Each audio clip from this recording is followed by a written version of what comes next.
Hey everyone, it's Melanie Ham. Welcome back to my channel. Today I'm going to be making this shawl for you guys. I recently made this as a little experiment when I had a photo shoot. I'll insert some of the pictures there.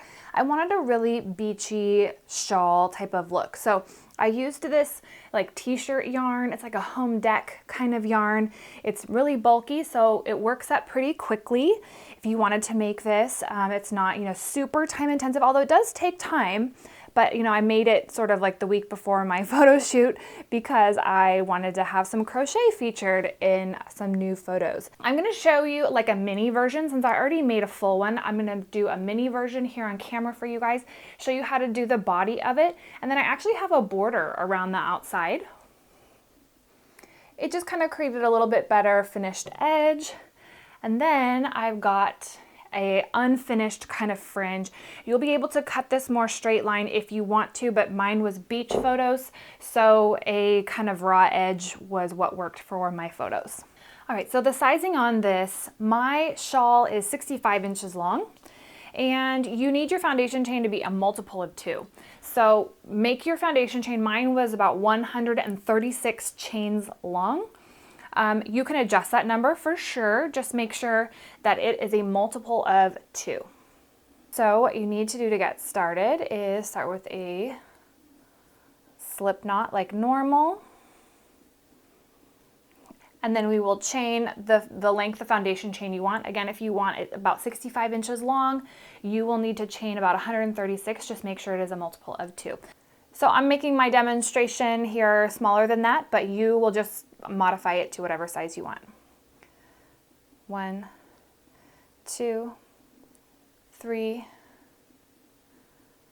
4, 5, 6, 20. Okay, I just chained 20.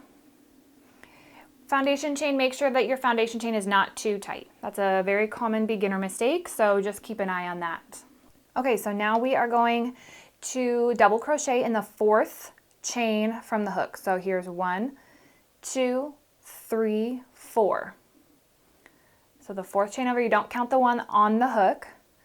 Double crochet, which is yarn over, insert your hook, yarn over, pull through, yarn over, 2 loops, yarn over, 2 loops. Okay, now we are going to chain 1.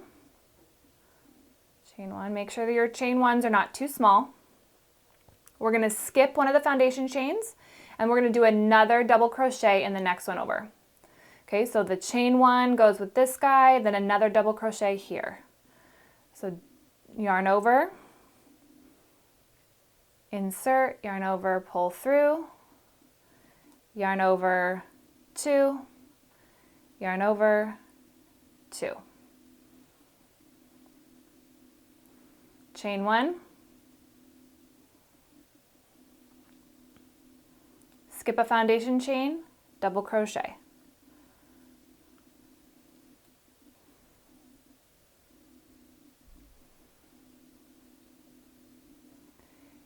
Keep doing that all the way to the end of your row.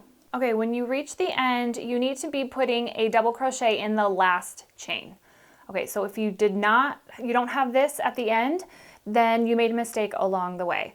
Okay, so we need to chain 1, which is gonna be accounted for this foundation chain, and then we're gonna double crochet in the last one.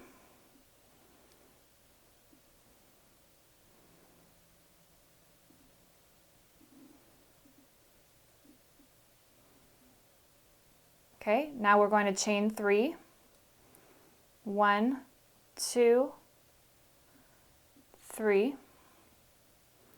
We're going to turn our work over. And now what we're going to do is place a double crochet in each of the chain 1 spaces. Okay, so right here, chain 1 space, where the hole is, we're going to be placing double crochets. So yarn over, insert your hook into the hole, double crochet. Okay, chain 1, we're skipping this guy and placing another double crochet in the hole. It's going to be like an alternating stitch here. So here's how it looks on my bigger guy. so it's going to have that sort of alternating stitch look. So chain 1, double crochet in the chain 1 space.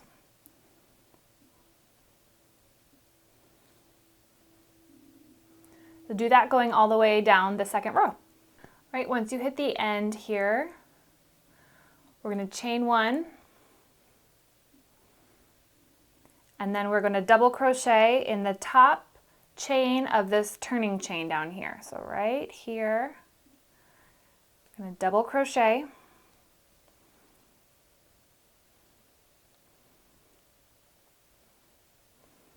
and then chain 3, 1, 2, 3, turn our work, yarn over. Here's our first chain 1 space here.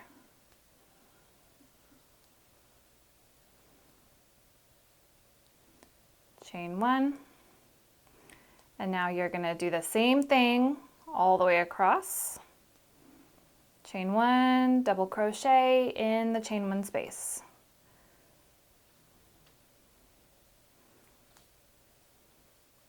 So do that all the way till the end, and then I'll show you how this end works because it looks a little bit different than the last one. Okay, here we are at the end. Here was our chain 1 space. We need a chain 1, double crochet in this turning chain guy at the end. Double crochet, and then repeat that pattern. So this is how it's looking.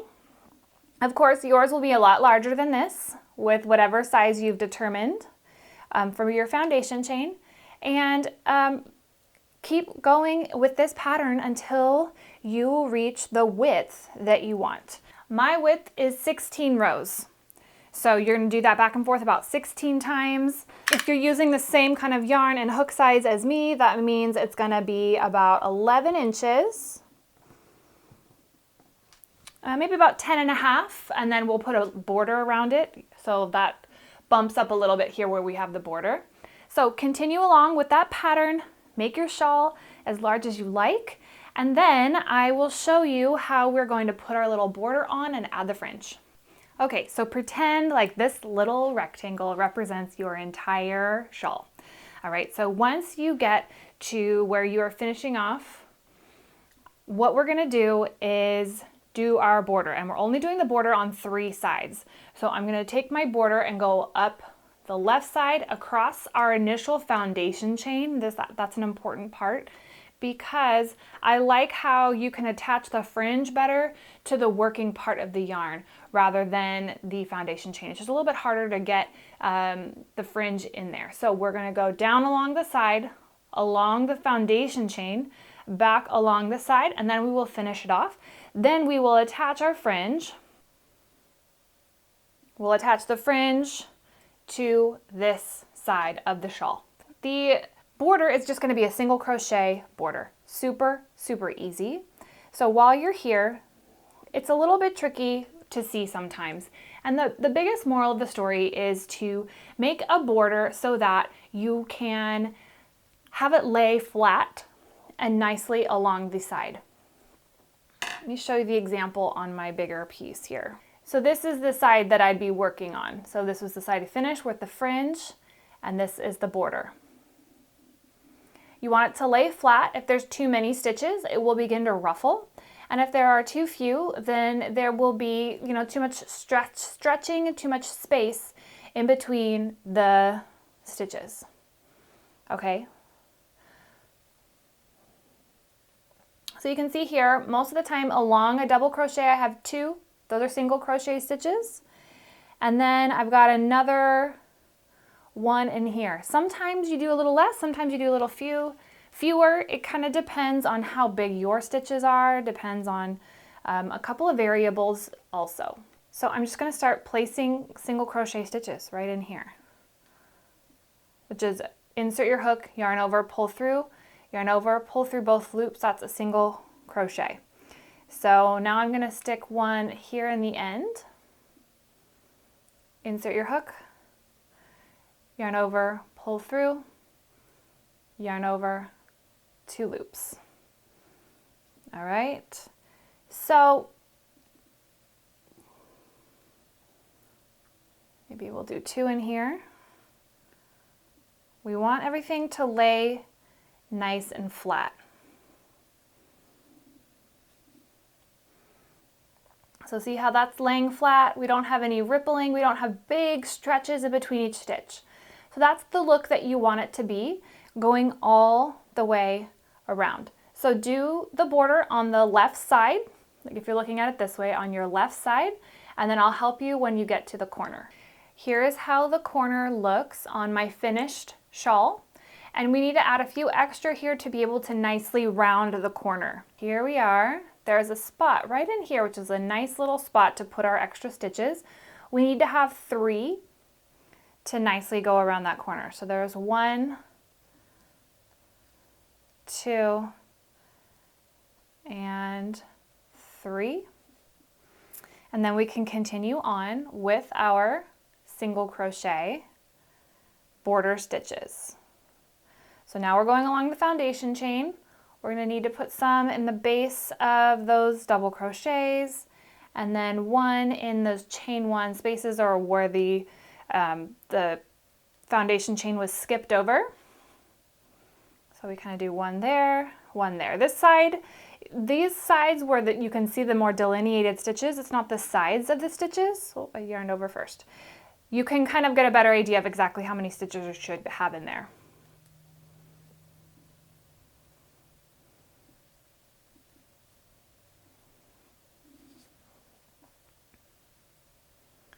All right, so when you get to the other corner, you're going to do the 3 stitches again. Do your 3 stitches right here in this space, and then back up along the side, and I will meet you back there to put our fringe on. So here we are back to our working side.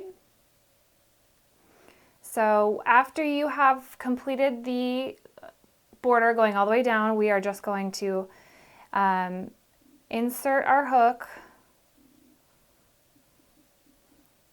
We'll pull the yarn through the loop on the hook, trim the yarn. We're basically just fastening it off. Pull it through, give it a tug. Okay, so now let's make the fringe. So my fringe is 11 inches long. So it's an 11-inch long fringe, and it's doubled over, and then we need to add another inch for where we attach it to here where I attach it. So mine is 11 inches long. You need to adjust that if you want your, this is a fairly long fringe. I wanted it that way. So if you can have a shorter fringe, a longer fringe, you can make it longer. If you want to do any sort of like creative cutting where you maybe like make it a zigzagged fringe, then you'll need to make it longer to account for that. So mine are 24 inches. So basically I cut a sample size for the fringe. So I made 1. So you can use a tape measure, or you can use, your arm's length. It doesn't, this is going to be pretty forgiving. All right, so here's the 24 mark. So then what I did, I was basically, you guys get the inside scoop. I was basically in the car doing this on the way to the photo shoot. So I basically cut 1. I held my working yarn, and then I cut it. So this is attached to my ball, and then I cut it, held it all together, went down here,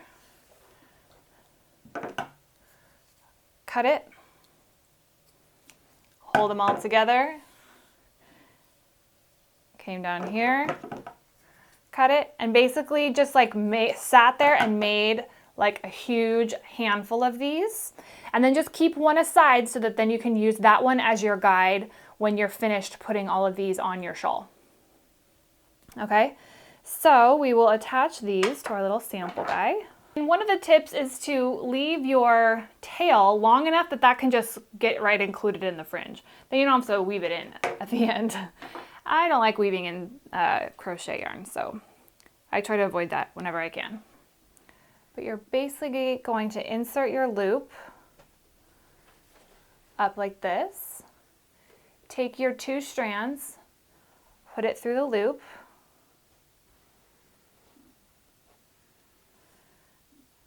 and then give it a tug. Okay, so again, find your spot.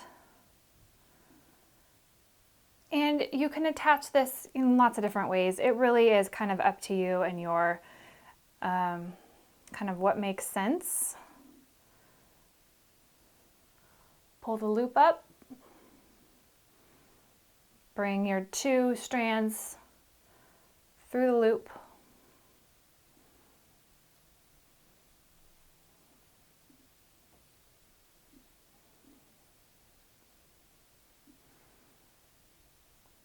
And then give it a tug.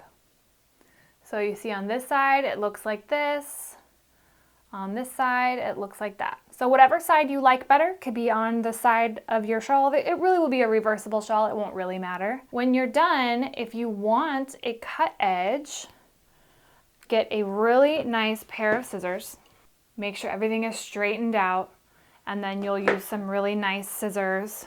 You'll have to measure it because, you know, you don't want this side to end up being a 1/2 inch longer than the other side. So there's going to be a little bit more care that is involved with that.